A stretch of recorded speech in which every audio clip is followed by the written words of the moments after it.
ना तंदूरची कटकट ना ओव्हनची गरज, तरीसुद्धा आज आपण परफेक्ट आणि कुरकुरीत अशी तंदुरी रोटी आज आपण साध्या पद्धतीने घरच्या तव्यावर कशी बनवायची याची रेसिपी बघणार आहोत. खायला खूप जबरदस्त अशी रेसिपी आहे.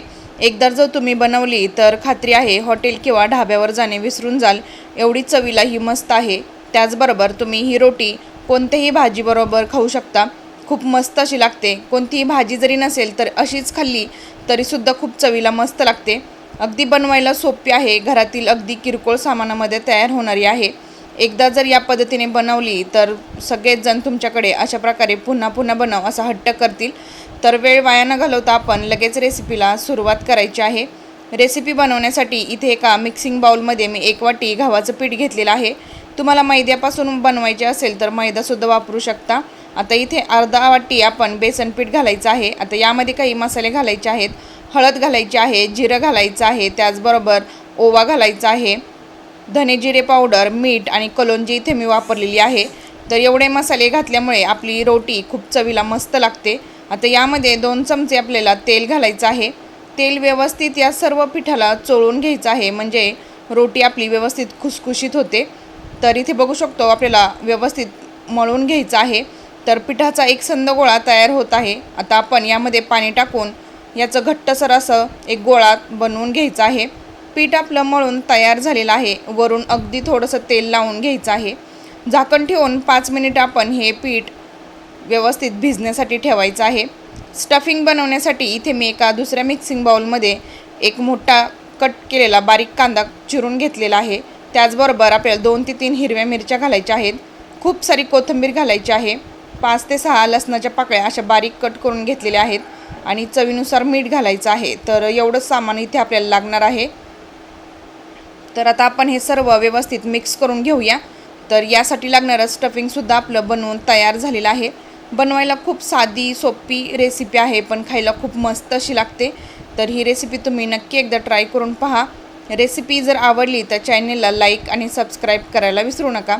तर पिठातील आपल्याला एक छोटा तुकडा काढून घ्यायचा आहे आणि आता आपण जे सुरुवातीला कांद्याचं मिश्रण बनवलेलं त्यामध्ये अशा प्रकारे व्यवस्थित घोळवून घ्यायचं आहे. सर्व बाजूने याला कांदा लागला पाहिजे. तर दुसऱ्या हाताने आपल्याला सुक्कं पीठ यावरती घालायचं आहे आणि सुक्कं पीठ भुरभुरल्यानंतर व्यवस्थित आपल्याला आता ही रोटी लाटून घ्यायची आहे. तर नॉर्मल आपण चपाती लाटतो त्याच्यापेक्षा थोडी जाडसरच ठेवायची आहे. तर इथे बघू शकता आपण अशा प्रकारे मी याची व्यवस्थित रोटी लाटून घेतलेली आहे. रोटी आता आपली भाजण्यासाठी तयार आहे. पण आता आपण याच्या दुसऱ्या बाजूला पलटी करून वरून पाण्याचा हात लावून घ्यायचा आहे, म्हणजे रोटी आपली तव्यावरून निसटणार नाही.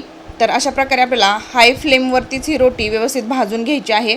एका बाजूने व्यवस्थित भाजल्यानंतर आता आपल्याला गॅसची फ्लेम हाय करायची आहे आणि हाय फ्लेमवरच ही रोटी व्यवस्थित भाजून घ्यायची आहे. 1 मिनिट भरानंतरच आपली रोटी व्यवस्थित भाजल्या जाते. तर तुम्ही बघू शकता किती मस्त आणि परफेक्ट अशी आपली रोटी भाजून तयार झालेली आहे. वरून यावरती मी बटर लावून घेणार आहे. बटर लावल्यामुळे याची चव अजूनच वाढते. बटरऐवजी तुम्ही यावरती तूप किंवा तेलही वापरू शकता. तर अशा प्रकारे उरलेल्या पिठाची सुद्धा मी रोटी बनवून घेणार आहे. तर रेसिपी जरी आवडली तरीसुद्धा चॅनलला एक लाईक नक्की करा. त्याचबरोबर तुम्ही ही रेसिपी कधी ट्राय करणार त्यासाठी एक छोटीशी कमेंटसुद्धा नक्की करा. तर आता आपण ही रोटी काढून घेऊया. तर काढतानासुद्धा तुम्ही बघू शकता अगदी इझिली आपली ही रोटी निघत आहे. अजिबात खाली तव्याला चिटकलेली नाही. तर बघू शकता अगदी झटपट आणि खायला खूप मस्त अशी आज आपण तंदुरी रोटी बनवलेली आहे. तर उरलेल्या पिठाची सुद्धा मी अशाच प्रकारे दुसरीही रोटी बनवून घेतलेली आहे आणि तीसुद्धा व्यवस्थित भाजून घेतलेली आहे. तर तुम्ही ही रेसिपी नक्की ट्राय करून पहा आणि घरच्या मंडळींना नक्की खाऊ घाला. घरातील सगळेच मंडळी तुमचे कौतुक करतील. तर इथे बघू शकतो आपण किती मस्त आणि कुरकुरीत अशी आपली परफेक्ट अशी रेसिपी बनवून तयार झालेली आहे. विदाऊट ओव्हन आणि तंदूर नसतानासुद्धा आज आपण घरच्या घरी अगदी साध्या पद्धतीने ही रोटी बनवलेली आहे. तर रेसिपी नक्की ट्राय करून पहा. त्याचबरोबर आवडली तर चॅनलला लाईक आणि सबस्क्राईब करायला विसरू नका. पुन्हा भेटूया आपण अशाच एका नवीन छानशा रेसिपीसोबत. तोपर्यंत धन्यवाद.